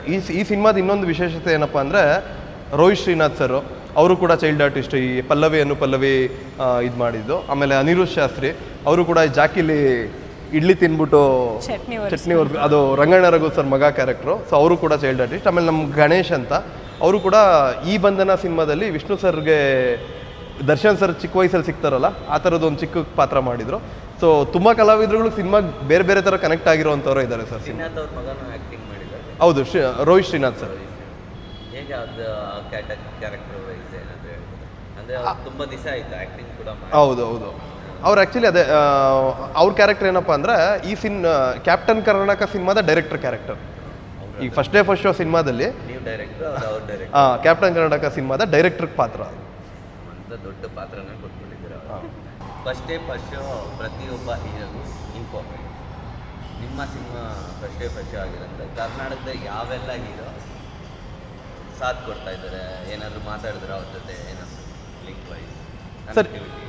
ಹೀರೋಗಳ್ನ ಆ್ಯಕ್ಚುಲಿ ಅಂದರೆ ನಾವು ಕೇಳಿದಾಗಲ್ವ ಅವರು ಏನಾದ್ರು ನಮಗೆ ಸಾಥ್ ಕೊಡೋದು. ಸೊ ನಾವು ಇನ್ನೂ ಹೀರೋಗಳ್ನ ಕೇಳಿಲ್ಲ. ಬಟ್ ಒಂದು ವಾರಕ್ಕೆ 7-8 ಸಿನಿಮಾ ಬರುತ್ತೆ, ಒಂದು ತಿಂಗಳಿಗೆ ಒಂದು 25-30 ಸಿನಿಮಾ ಬರುತ್ತೆ, ಒಂದು ವರ್ಷಕ್ಕೆ ಒಂದಷ್ಟು 200-300 ಸಿನಿಮಾಗಳು ಬರುತ್ತೆ ಅಂದಾಗ ಒಂದು ಅಪ್ರೋಚ್ ಬೇರೆ ಥರ ಮಾಡೋಣ ಕನ್ನಡ ಜನತೆಗೆ ಅಂತ ಅಂದ್ಕೊಂಡು, ಆಬ್ವಿಯಸ್ಲಿ ಆ ಹೀರೋಗಳು ಸಿನಿಮಾಗಳು ನೋಡಿದೆ ನಾನೊಬ್ಬ ಫ್ಯಾನ್ ಆಗಿ, ಕನ್ನಡ ಚಿತ್ರರಂಗದ ಫ್ಯಾನ್ ಆಗಿ ನಾನು ಈ ಸಿನಿಮಾ ಮಾಡಿರೋದು. ಸೊ ಈ ಸಿನಿಮಾನ ಕಂಪ್ಲೀಟ್ ಪ್ರೆಸೆಂಟ್ ಮಾಡ್ತಾ ಇರೋದು doctor Rajkumar fans, Vishnu sir fans, Ambareesh ಅಣ್ಣನ ಫ್ಯಾನ್ಸು, ಶಂಕರ್ ನಾಗ್ ಅವ್ರ ಫ್ಯಾನ್ಸ್. ಸೊ ಈ 4 ಜನದ ಫ್ಯಾನ್ಸ್ನ ಮೇಯ್ನಾಗಿ ಇಟ್ಕೊಂಡು ನಾವು ಇವ್ರುಗಳಿಂದ ಒಂದು ಟ್ರೈಲರ್ ರಿಲೀಸ್ ಅಂತ ಇಟ್ಕೊಂಡೋದಾಗ್ಬೋದು, ಅಥವಾ ಒಂದು ಫರ್ದರ್ ಬ್ರ್ಯಾಂಡ್ ಅಂತ ನಾವೇನು ಕ್ಯಾರಿ ಮಾಡ್ತಾ ಇದ್ದೀವಿ ಈ ಒಂದು ಪ್ರಯತ್ನದಲ್ಲಿದ್ದೀವಿ. ಮೀನ್ ವೈಲ್ ಎಲ್ಲ ಹೀರೋಗಳು ಫ್ಯಾನ್ಸು, ಶಿವಣ್ಣ, ದರ್ಶನ್ ಸರು, ಅಪ್ಪು ಸರು, ನಮ್ಮ ಕಿಚ್ಚ ಸುದೀಪ್ ಸರು, ಯಶ್ ಸರು, ಈ ಥರ ಎಲ್ಲ ಹೀರೋ ಫ್ಯಾನ್ಸ್ಗಳನ್ನು ಎಂಜಾಯ್ ಮಾಡೋ ಥರ ವಿಷಯ ಸಿನಿಮಾದಲ್ಲಿದೆ. ಅಲ್ಲೊಂದು ಒಳ್ಳೆ ಎಂಟರ್ಟೈನ್ಮೆಂಟ್ ಮ್ಯಾಟ್ರ್ ಅದು ಈ ಸಿನಿಮಾದಲ್ಲಿದೆ. ಸೊ ಹಂಗಾಗಿ ನಾವು ಇವ್ರನ್ನ ಅಪ್ರೋಚ್ ಮಾಡ್ತಿದ್ದಂಗೆ ಆಬ್ವಿಯಸ್ಲಿ ಶಿವೊಡ್ಡ ಈ ಥರ ನಮ್ಗೆ ಆಯಾ ಫ್ಯಾನ್ಸ್ ಅಸೋಸಿಯೇಷನ್ ಮೇನ್ ಏನಿದೆ ಎಲ್ಲರೂ ಕೂಡ ನಾವು ಇದ್ದೀವಿ ಈ ಸಿನಿಮಾ ಜೊತೆ. ಆಬ್ವಿಯಸ್ಲಿ ಒಬ್ಬ ಹೀರೋಗೆ ಫ್ಯಾನ್ ಆಗೋಕ್ಕೂ ಬಿಫೋರ್ ಆ ಸಿನಿಮಾಯಿಂದನೇ ಎಲ್ಲ ಆಗಿರ್ತಾರೆ. ಸೊ ಅವರೆಲ್ಲರೂ ಕೂಡ ಅದೇ ಪ್ರೀತಿ ತೋರಿಸ್ತಾ ಇದ್ದಾರೆ. ಅವರೆಲ್ಲ ಫ್ಯಾನ್ಸಿಂದನೂ ಡಿಜಿಟಲ್ ಲಾಂಚ್ ಅಂತಲೂ ಕೂಡ ಮಾಡ್ತಾ ಇದ್ದೀವಿ. ಸೊ ಫಸ್ಟ್ ಡೇ ಫಸ್ಟ್ ನಾವು ಎಕ್ಸ್ಪೆಕ್ಟ್ ಮಾಡ್ತಿರೋ ಆಡಿಯನ್ಸೇ ಅಣ್ಣವ್ರ ಕಾಲದಿಂದ ಇವತ್ತು ಶಿವಣ್ಣವ್ರ ಕಾಲದವರೆಗೂ ಯಾವ ಫ್ಯಾನ್ಸ್ಗಳು ಫಸ್ಟ್ ಡೇ ಫಸ್ಟ್ ಶೋ ನೋಡಿದ್ದಾರೆ ಅವರೆಲ್ಲರೂ ಕೂಡ ನಮ್ಮ ಸಿನಿಮಾಗೆ ವೆಲ್ಕಮ್ ಅಂತ ವೆಯ್ಟ್ ಮಾಡ್ತಾರೆ. Good idea. ರೀಚ್ಗೆ ಜಾಸ್ತಿ ಹೆಲ್ಪ್ ಆಗುವಂಥ ಒಂದು ಐಡಿಯಾ. ಹೌದು ಸರ್, ರೀಚ್ ಅನ್ನೋದೊಂದು. ಆಮೇಲೆ ಆ ಎಮೋಷನ್ನ ಕ್ಯಾಚ್ ಮಾಡೋಕ್ಕಾಗೋದು ಆ ಆಡಿಯನ್ಸ್ ಮಾತ್ರನೇ. ಅವರು ಸಿನಿಮಾದಲ್ಲಿ ಆ ಥರ ಕಟ್ಔಟ್ಸ್ ಆ ಥರದ್ದು ಏನಾದರೂ ಬರುತ್ತೆ? ಬರುತ್ತೆ ಸರ್, ಬರುತ್ತೆ ಕಟ್ಔಟ್ ಬರುತ್ತೆ. ಆಮೇಲೆ ಸ್ವಲ್ಪ ಡಿಫ್ರೆಂಟಾಗಿ ತೊಗೊಂಡಿದ್ದೀವಿ. ಅಂದರೆ ಈಗ ಇಲ್ಲ ಅದು ಹೇಳೋಕ್ಕಾಗಲ್ಲ. ಫಿಲಮ್ ಸಿನಿಮಾ ರಿಲೀಸ್ ಆದಮೇಲೆ ಅದೊಂದು ಇನ್ನೊಂದು ಚಿಕ್ಕದಾಗಿ ಇಂಟರ್ವ್ಯೂ ಔಟ್ ಮಾಡೋದು. ಸರ್ ಇದೇ ಏನು ಇದರಲ್ಲೇ ಅಪ್ಲೋಡ್ ಆಗೋದಾ ಹೇಗೆ? ಇದು ಪ್ರೊಜೆಕ್ಟರ್ ರೂಮು. ಅಲ್ಲಿ ಕಾಣುತ್ತೆ, ಮೇ ಬಿ ಅದು ತೋರ್ಸಂಗಿಲ್ಲ ಅನಿಸುತ್ತೆ. ಸೊ ಅಲ್ಲಿಂದ ಅಪ್ಲೋಡ್ ಮಾಡ್ತಾರೆ. ಸೊ ಇಲ್ಲಿ ಈ ಸಿಸ್ಟಮ್ ಬಂದು ಥಿಯೇಟ್ರದ್ದು, ಇದಕ್ಕೂ ಕ್ಯೂಬ್ಗೂ ಸಂಬಂಧ ಇಲ್ಲ. ಈ ಸಿಸ್ಟಮ್ ಬಂದು ಥಿಯೇಟ್ರದ್ದು, ಇಲ್ಲಿಂದ ಪ್ಲೇ ಆಗೋದು. ಇದಕ್ಕೆ ಲೈಸೆನ್ಸ್ ಕಳಿಸಿ ಇದು ಮಾಡೋದು ಕ್ಯೂಬು. ಫಸ್ಟ್ ಡೇ ಅಂದರೆ ಕೆಲವೊಂದು ಹೀರೋಗಳು ರಾತ್ರಿ ಸ್ಟಾರ್ ಆಗಿದ್ದಾರೆ, ಆರ್ಟಿಸ್ಟ್ಗಳನ್ನು ಸಣ್ಣ ಪಾತ್ರಗಳನ್ನು ರಾತ್ರಿ ಹಿಟ್ ಆಗಿರೋದು ನೋಡಿದ್ದೀವಿ. ಎಷ್ಟೋ ಸಿನಿಮಾ ಇಲ್ಲಿಂದ ಪ್ರೊಜೆಕ್ಟ್ ಆಗಿ ಇಮಿಡಿಯೇಟ್ಲಿ ಅಂದರೆ ಲಾಸ್ ಆಗಿರೋದು ಫ್ಲಾಪ್ ಅನ್ನೋದು ಡಿಸೈಡ್ ಆಗೋದು ಇಲ್ಲೇ, ಹಿಟ್ ಆಗೋದು ಅನ್ನೋದು ಇಲ್ಲೇ. ಈ ಒಂದು ಜಾಗದಲ್ಲಿ ನಿಮ್ಗೆ ಯಾವ ಥರ ಎಮೋಷ್ನಲಿ ಅನಿಸುತ್ತೆ? ಇದೊಂಥರ ಆಗಲೇ ನೀವು ಹೇಳಿದ್ರಲ್ಲ ಸರ್, ದೇವಸ್ಥಾನನೇ ಇದು. ಒಂದು ದಿನ ಶುರುವಾಗೋದು ಸೂರ್ಯ ಹುಟ್ಟೋದು, ಚಂದ್ರ ಮುಳುಗೋದು, ದಿನ ಶುರುವಾಗೋದು ಎಂಡಾಗೋದು ಎಷ್ಟು ಯಾವ ಥರನೋ ಯೂನಿವರ್ಸ್ಗೆ ಸೂರ್ಯ ಚಂದ್ರ ಆ ಥರ ಸಿನಿಮಾದವ್ರ ಯೂನಿವರ್ಸ್ಗೆ ಆಬ್ವಿಯಸ್ಲಿ ಪ್ರೊಜೆಕ್ಟರ್ ಲೈಟ್ ಆನ್ ಆಗೋದು ಅಷ್ಟು ಇಂಪಾರ್ಟೆಂಟು. ಎಕ್ಸಾಂಪಲ್ ಸುಮಾರು ಸಿನಿಮಾ ಹಿಟ್ಟಾಗುತ್ತೆ, ಕೆಲವು ಸಿನಿಮಾ ಫ್ಲಾಪ್ ಆಗುತ್ತೆ. ಇದೇ ಸ್ಕ್ರೀನ್ಗಳು, ಇದೇ ಲೈಟ್ಗಳು ಯಜಮಾನ ಫಿಲಮ್ನ ಒಂದೊಂದು ವರ್ಷ 2-2 ವರ್ಷ ಸೇಮ್ ಉರ್ಸಿದ್ರು ಅದು ಯಾವತ್ತೂ ಏನೂ ತೊಂದರೆ ಆಗಿಲ್ಲ. ಸಿನಿಮಾ ಇದಾವೆ. ಹೌದೌದು ಹೌದೌದು ಬಹಳಷ್ಟು ಬಂಗಾರದ ಮನುಷ್ಯ. ಹೌದೌದು ತುಂಬ ವರ್ಷ ಹೌದೌದು ಕೇಳ್ಪಟ್ಟಿದ್ದೀನಿ, ನಾವು ನೋಡಿಲ್ಲ. ಹೌದು, ಇದೊಂಥರ ಗರ್ಭಗುಡಿ ಇದ್ದಂಗೆ ಅಂತ ನನ್ನ ಫೀಲ್ ಸರ್. ಮೇಡಮ್ ನಿಮ್ಗೆ ಏನು ಅನಿಸುತ್ತೆ ಈ ಒಂದು ಸ್ಥಳ ಆಸ್ ಆರ್ಟಿಸ್ಟ್ ಡೈರೆಕ್ಟರ್ ಆಗಿತ್ತು? ಅಲ್ಲ, ಇದು ತುಂಬ ಇಂಪಾರ್ಟೆಂಟ್ ಜಾಗ ಸರ್ ಎಲ್ಲರಿಗೂ. ನನಗೆ ಇಲ್ಲಿ ನೋಡಿದ ತಕ್ಷಣ ಒಂದು ನೆನಪಾಯಿತು. ನನ್ನ ಫ್ರೆಂಡ್ ತಂದೆ ಒಬ್ಬರು ರೀಲ್ ಹಾಕೋರು, ಅಂದರೆ ಅವ್ರು ಇವಾಗಿಲ್ಲ, ಅವರು ಆ್ಯಕ್ಚುಲಿ ಇಂಡಸ್ಟ್ರಿ ಅವರೇ. ಅವ್ರ ತಂದೆ ಹೀಗೆ ಸಿನಿಮಾಗಳಲ್ಲಿ ರೀಲ್ ಹಾಕ್ತಾಯಿದ್ರು. ಅವರೊಂದು ಮಾತು ಹೇಳಿದರು ನನಗೆ. ಅವರು ಸಿನಿಮಾ ನೋಡ್ದೇ ಫಸ್ಟ್ ದಿನವೇ ಡಿಸೈಡ್ ಮಾಡ್ತಿದ್ರಂತೆ ಸಿನಿಮಾ ಹಿಟ್ಟಾ ಫ್ಲಾಪಾ ಅಂತ.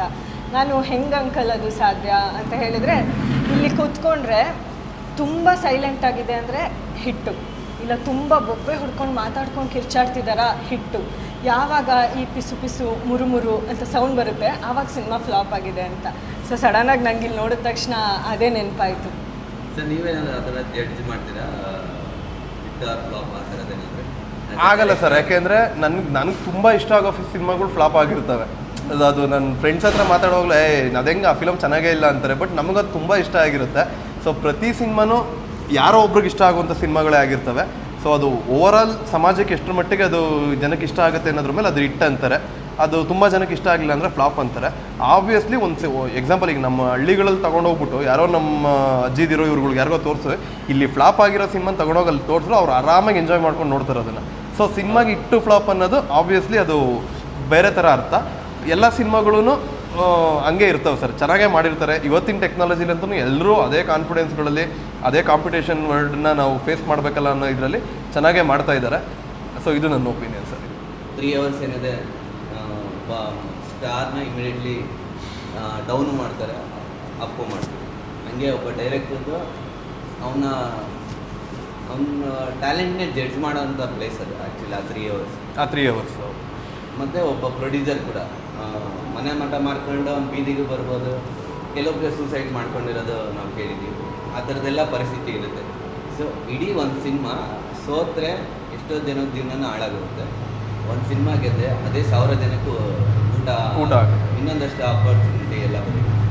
ಈ ಒಂದು ಇನ್ಸಿಡೆಂಟ್ ಆಗಲಿ, ಈ ಥರದೊಂದು ನಿಮ್ಗೇನಾದರೂ ಅನಿಸುತ್ತಾ ಈ ಥರದ್ದೆಲ್ಲ ಆದಾಗ, ಹಿಟ್ಟು ಫ್ಲಾಪ್ ಆದಾಗ ಚೇಂಜ್ ಓವರ್ಸ್ ಹೇಗೆ ಅವನು ಬ್ಯಾಕ್ ಬರ್ಬೋದು ಅಂತ? ಸರ್ ಬಂದೇ ಬರುತ್ತೆ. ಆಮೇಲೆ ಇನ್ನೊಂದೇನೆಂದರೆ, ಅದು ಸಾಲ ಮಾಡಿ ಸಿನಿಮಾ ಮಾಡೋದು ನನಗೆ ಗೊತ್ತಿಲ್ಲ, ನಾನು ತುಂಬ ಚಿಕ್ಕವನು, ಅದು ಪ್ರಯತ್ನಗಳು ತಪ್ಪು ಅಂತ ಹೇಳ್ತಾ ಇಲ್ಲ.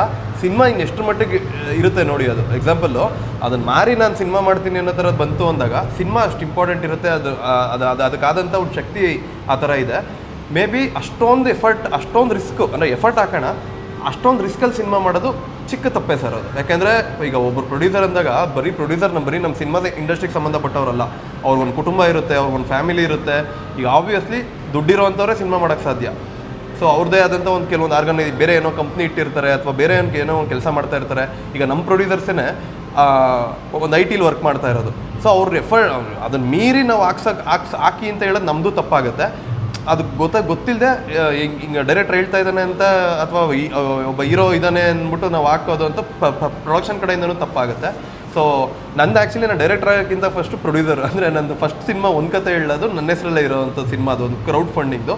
ಸೊ ಹಂಗಾಗಿ ನಾನು ಸಾಕಷ್ಟು ಪ್ರೊಡ್ಯೂಸರ್ಗಳ ಜೊತೆ ನಾನು ಒಡನಾಟದಲ್ಲಿದ್ದೀನಿ. ಇನ್ನು ಮುಂದೆ ಅಂಥ ತಪ್ಪುಗಳು ಆಗಲ್ಲ ಸರ್ ಯೂಶ್ವಲಿ. ಯಾಕೆಂದರೆ ಇವತ್ತಿಗೆ ಎಲ್ಲರಿಗೂ ಅರ್ಥ ಆಗಿದೆ ಏನು ಎತ್ತ ಅನ್ನೋದು. ಈ ಥರ ಸಾವು ನೋವುಗಳು ಆಗಲ್ಲ ಅಂತ ನನ್ನ ಅಭಿಪ್ರಾಯ. ಬರೀ ಒಂದು ಲವ್ಸ್ ಏನಾದ್ರು ಆ ಥರದ್ದೇನು ಮಾಡಿಲ್ಲ, ಪ್ರತಿ ಸಿನಿಮಾದಲ್ಲೂ ಏನಾದರೂ ಚೇಂಜಸ್ ಮಾಡಿದ್ದೀರಾ? ಅದನ್ನೆಲ್ಲ ಗಮನಿಸಿ ಒಬ್ಬ ಬಿಗ್ ಸ್ಟಾರ್ ನಿಮಗೆ ಡೇಟ್ ಕೊಡಲಿ ಅಂತ ನಾನು ಅಣ್ಣವರೇ ಕೊಟ್ಟಿದ್ದಾರೆ sir. Luckily, thank you so much. ಅಣ್ಣವರೇ ಕೊಟ್ಟಿದ್ದಾರೆ ಈ ಸಿನಿಮಾಗೆ.